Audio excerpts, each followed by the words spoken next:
had the documents that we fill out, send them to the state auditor's office, they review them, send them back once they're approved, and so that's one of your documents. And then the other document is called the copy, or the estimate of required local taxes, and so that's what I'll need Lorelei and Stephanie's signature on. After the approval tonight, we will get that to both counties, and we're required by law to do that by September 1st, so I will hand deliver those, because the penalty for not meeting that is that you don't collect any property tax. So Yeah. we kind of want to make sure we meet that deadline. That'd be good. It's kind of important. Thanks for that, Jason.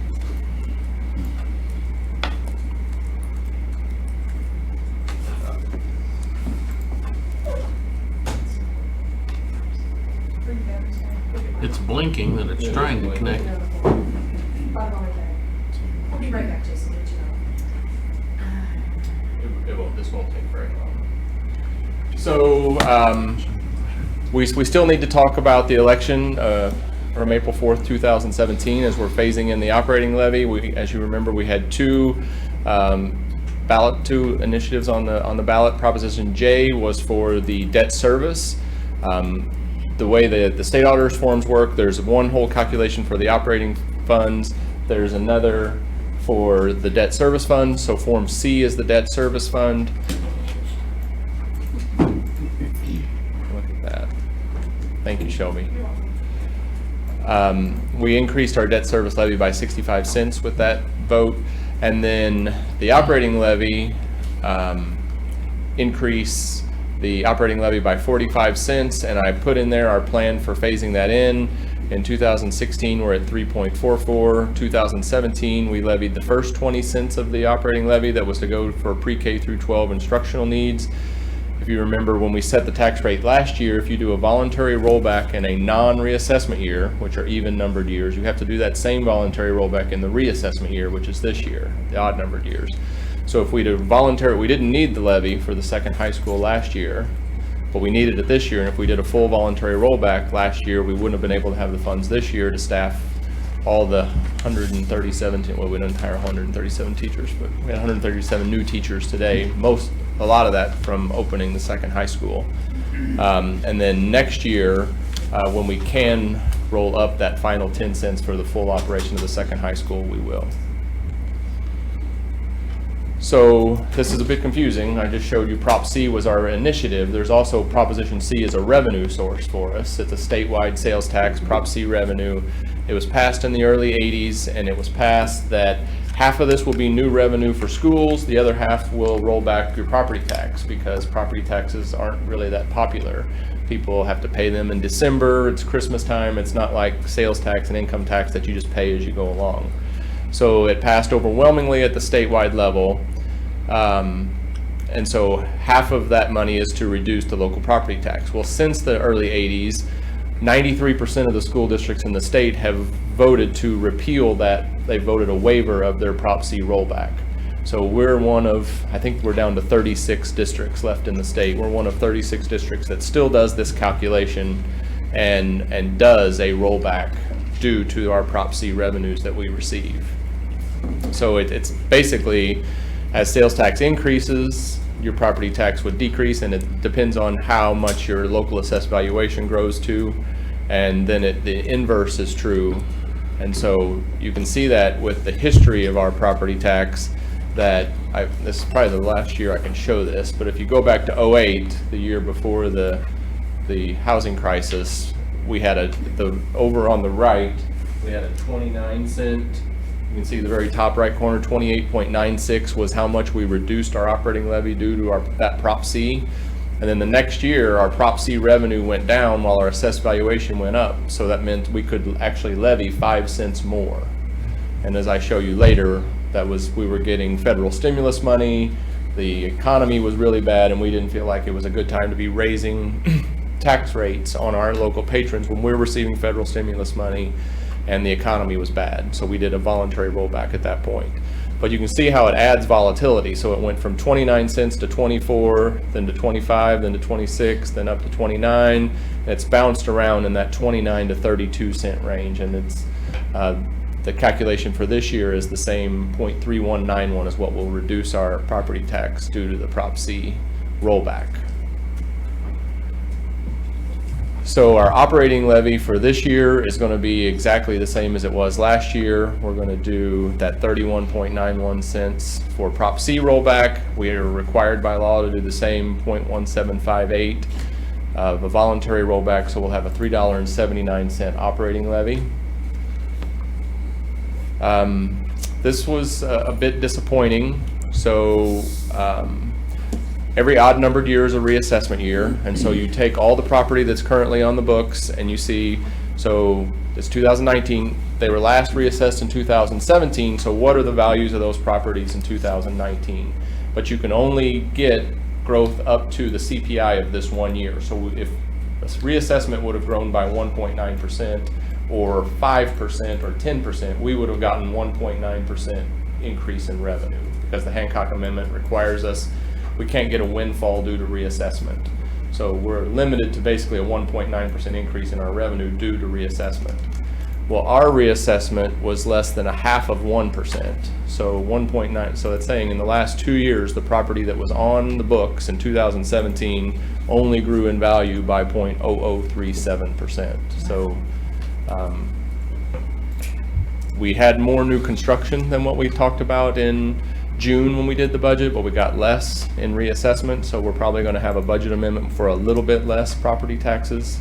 So it's not as bad, because I didn't expect the full 1.9%, just conversations with the assessor, but I was expecting more than 0.5%, less than 0.5%.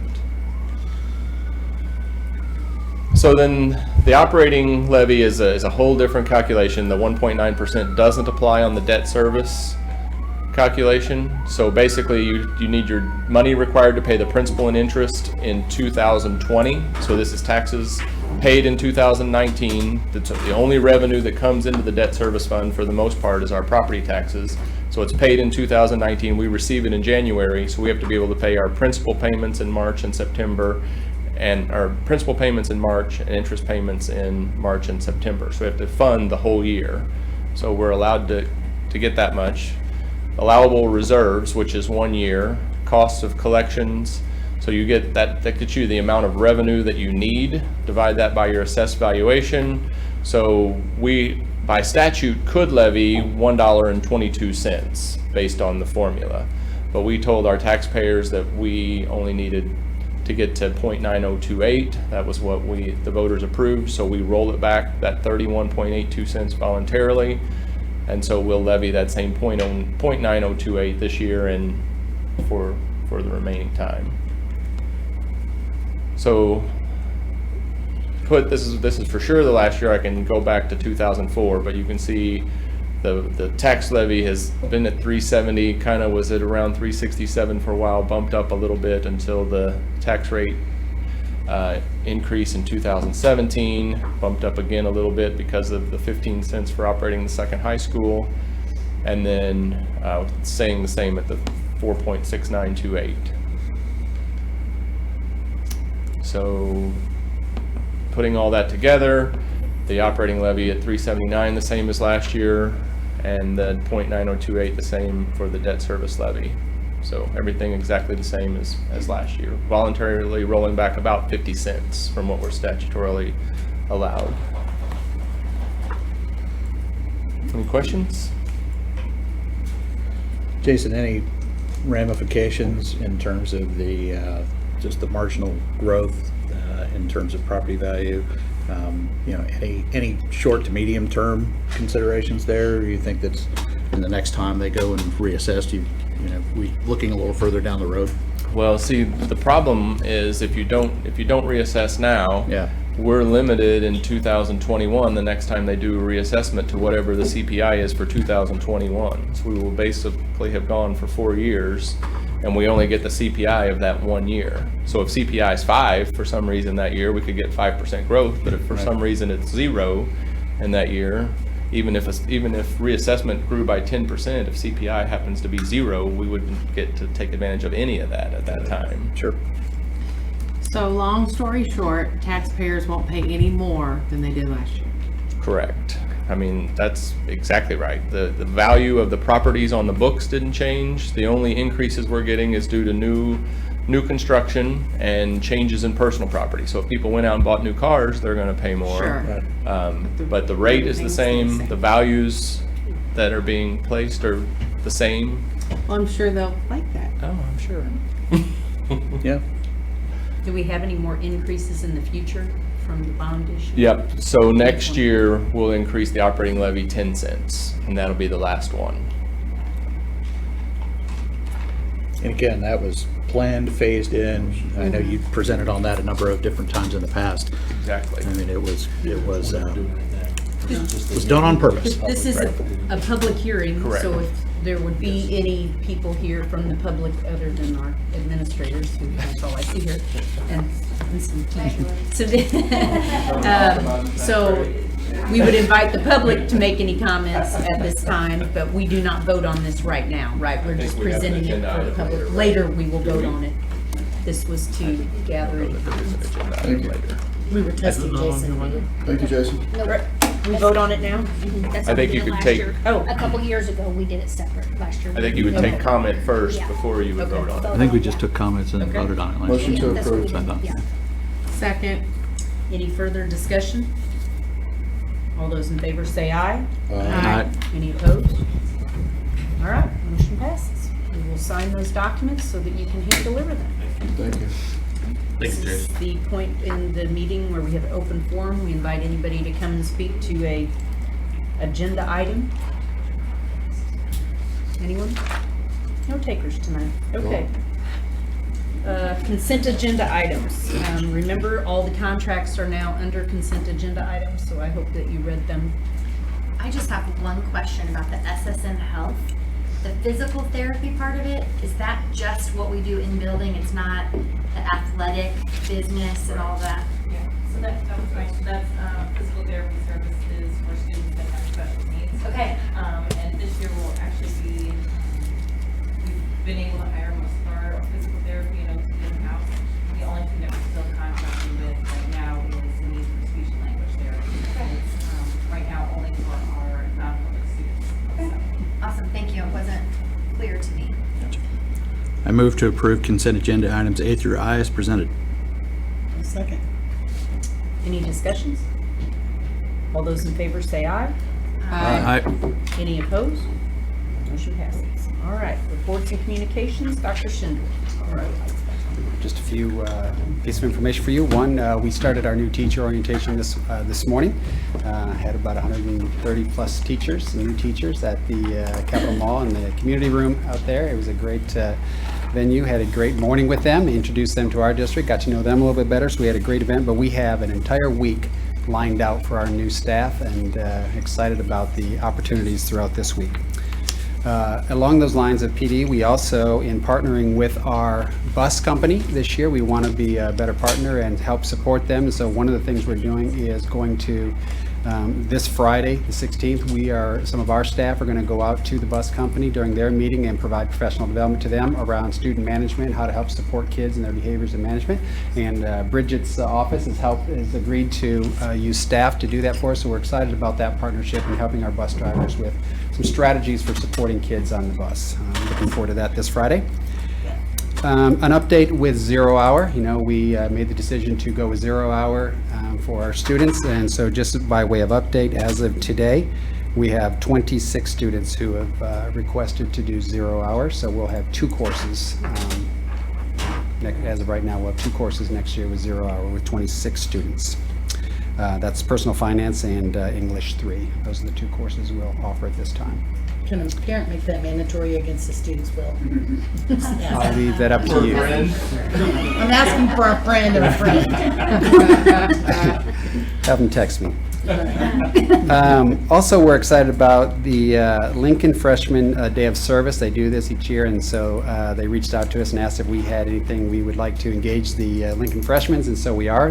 This Friday, we have a group of 20 to 25 Lincoln Freshmen who are coming over to TJ in our storeroom, our curriculum room at TJ. We have a lot of work to do, the organization of our curriculum resources, and they've agreed to help us. So we're excited about that partnership going on Friday morning with our Lincoln Freshmen. So that's what I have for you tonight. Okay, please. All right, is that it? Yep. Any questions for Dr. Schindler on his report? Okay. Thank you. Thank you, Brian. All right, Jason, CFO, COO update.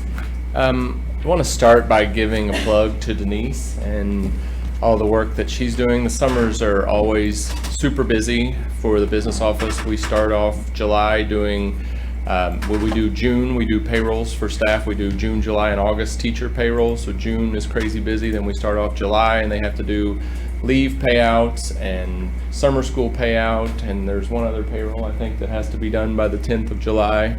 And this year was kind of a perfect storm that our 5 years was up with our bank agreement, so we switched banks, which seems like a pretty easy deal, but is not. And this is also the year that DESE's mandating all these accounting code changes, which I know we wrote about it in my report, but I don't think people really understand what all that means. And then to top it off, she's had jury duty the last 2 months. So she's done a great job. She's stressed out completely, but just wanted to give kudos to her. Thank you, Thank Denise. you, Denise. So the construction project, we got our temporary occupancy permit to Capital City High School on Friday. They did registration there today. I think it went okay. There's still a lot of work to do moving in and getting ready. I was at Jeff City High School today, and wow, there's a lot still to do, but talked to Mickey at Nabholz, and he's got it planned out. He says it's construction debris is really all you're seeing, and so I'm going to believe him. But there's a lot that has to happen. But they've got people coming in scheduled, and they're expecting to get the temporary occupancy permit on Friday at Jefferson City High School. So they'll still be in painting and touching up, but we'll be moved in and ready to go next week when the teachers are here. So teachers will be able to get in their classrooms the day that we thought they were gonna get in their classrooms. That's what I was told today at 5:30. Awesome. On time and on budget. That's right. Under budget. Under budget. Under budget. I like under. That's all I have. Thank you. Thank you. Any Thank you, questions Jason. for Appreciate Jason on his report? All right, thank you, Jason. Superintendent update. Yes. Our opening session for all of our staff members is a week from Friday, the 23rd. As I touched on earlier, we'll be at the Link instead of Jeff City High School. Encourage you guys to be a part of that as a board, so we're excited about that.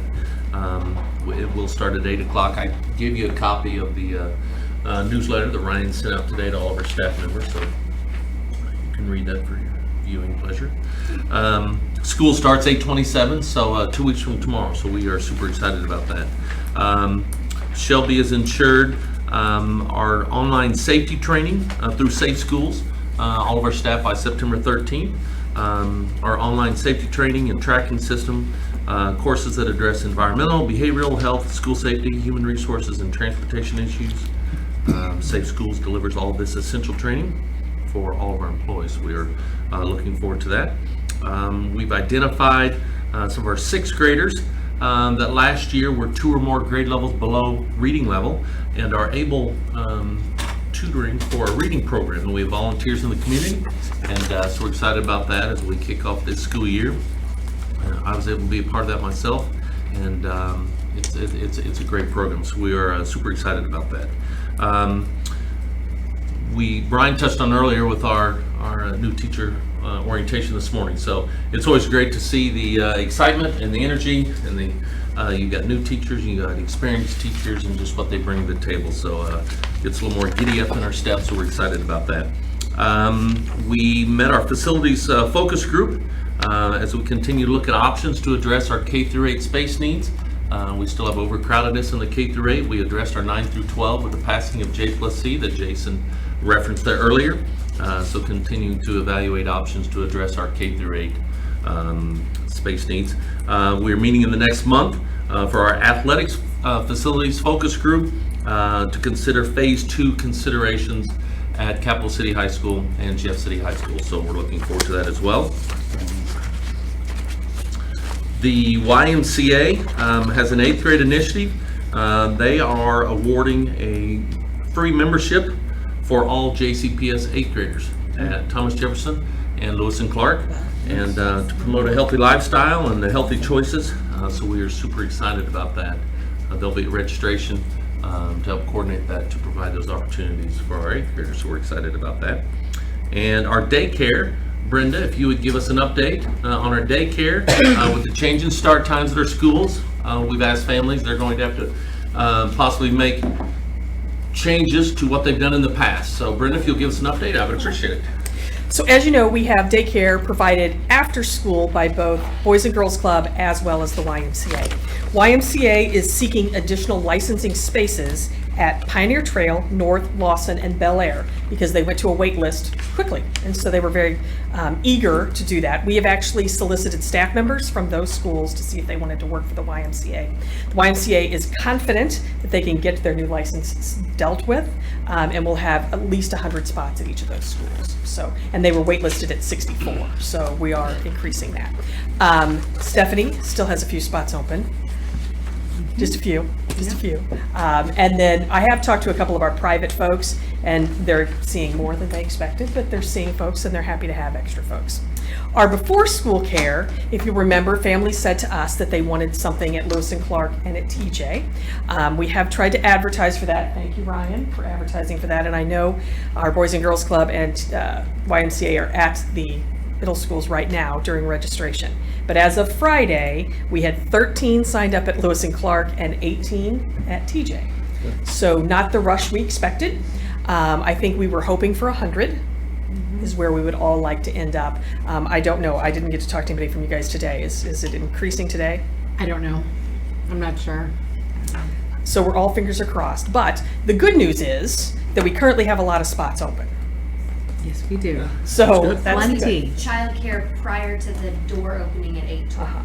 Yes, so what would happen is you could come in between 7 and 8 a.m. Okay. You could drop off between 7 and 8 a.m. at the middle school if you would like to give us $60, or was it 65? 65. Sorry, I didn't look that So up. anybody can drop off then 8 and after? No, at 8 o'clock, the doors are locked between 8 and 8:20, and that's Okay. just to prevent, you know, if Georgia Hatfield and Brian Schindorf were trying to get in at the same time, and Brian didn't pay, and Georgia Right. did, and Georgia sneaks him in. We're Okay, just trying to gotcha. prevent that problem. Gotcha. And not let Boys and Girls Club and YMCA deal with that, because Brian's kind of shifty. You know, just go ahead and lock those doors. Okay, awesome. I second that. But the after-school care, I'm confident that, I know the YMCA is working on their licensing. We had several staff who were interested in applying for their positions. I know you're confident that Yep. it's going to be a good year. We opened up 120 spots for low-income kids. That's awesome. Thank you. So everybody's been increasing their spots. It's a question of making sure we get people to the right stuff. So it sounds like we have them. We're for trying them. We're trying. Okay. So, and I do want to give a shout out to Jessica Keever at the Y. I mean, she is really filling out that paperwork fast and going to the state, and we're trying to get that all solved very quickly when those spots filled up. Thank you. Thank Thank you, Brenda. Thanks. I was on a wait list. You're on a wait list. We're doing what we can. I was glad, no, I got a call that they moved, at least at Bel Air, that they moved kids off there is no wait list at this Yeah. point. Yes, So I that's think great news. the only school left with the wait list is Pioneer Trail at this point. So we're working our way through those lists, and Jessica's working to increase her numbers as fast as she I was can. gonna call you and see if you wanted to help with pickup, Yeah, you know I would. but you came through for me, thank you. See? I came through for you one way or the other. That's right. Any other questions for me? No, awesome job. Thank you. Thank you, Brenda. Thanks. That's all I have. Do you guys have anything else for me, or any questions? Any questions for Larry about his report? All right. Thank you, Larry. Okay, thank you. All right, we have future dates. The opening session, as we spoke about earlier, first day of school, Coffee with Larry starts back up in September. Then our next regular board meeting is moved back a week so that Larry can play in the Helias Golf Tournament. It's part of our partnership. And then the foundation, the staff barbecue on September 20th and the foundation gala on September 24th. And then the grand opening events to be announced. Do we want to touch on that, Ryan? Sure. As far as on the date. So we had discussed January 11th and January 18th as far as having the grand opening events at Capital City High School and Jeff City High School. Ryan, why don't you give us an update on that, please? Our thought is to shoot for a weekend in January where we can preferably do both schools on the same day, back to back. That way we're not catching folks out of town on one weekend who want to go to both events and just kind of allow us to cast a wider net and invite the whole community. We might have a rally bus or something fun that can take you from one school to the other in between.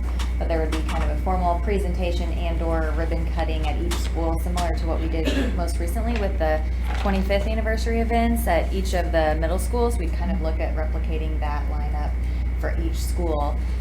So whether we shop for a Saturday morning or a Sunday afternoon to give us a 3 to 4 hour kind of span to host those events. I know Gary and I talked this morning about on Saturdays in January, our gymnasiums are already kind of starting to fill up with activity events. So we might be better off looking for a Sunday afternoon so that we're not competing for parking at Jefferson City High School in the midst of a wrestling or speech and debate tournament.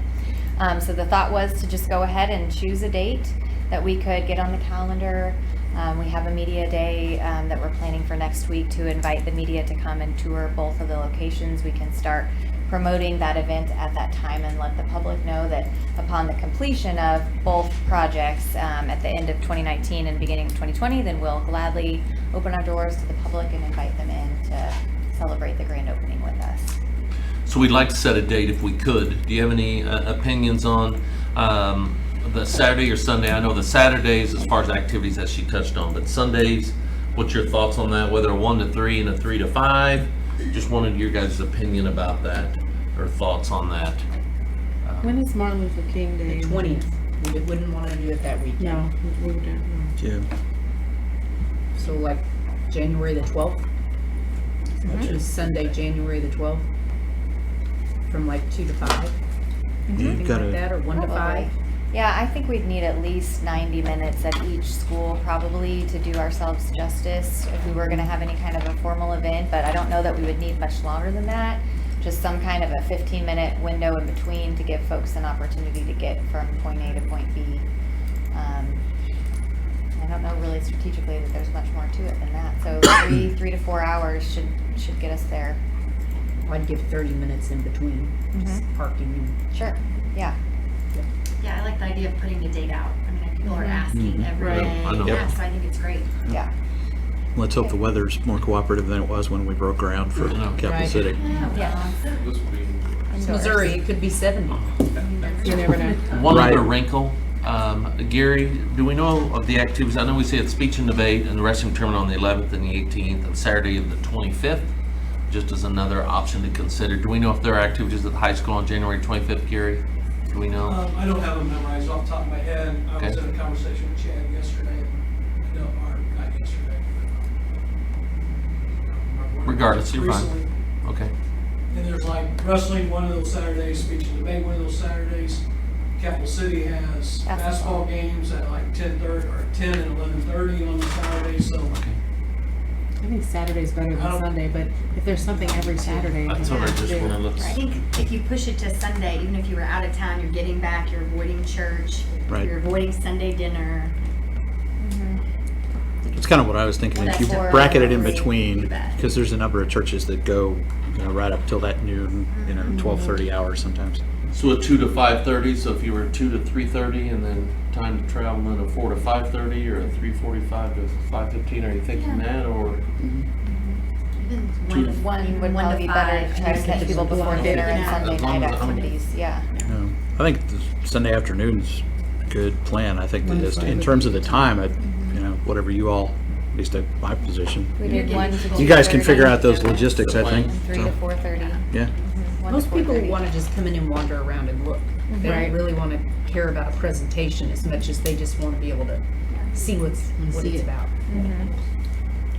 And we're planning also on doing, we have a videographer that's coming out this week to take a walk through both sites and take footage so that we can do a sped up sort of time-lapse video to show people what the current state is of each property and just kind of help remind them that we are still in somewhat of a state of construction throughout the first semester of school, but here's what we can show you today.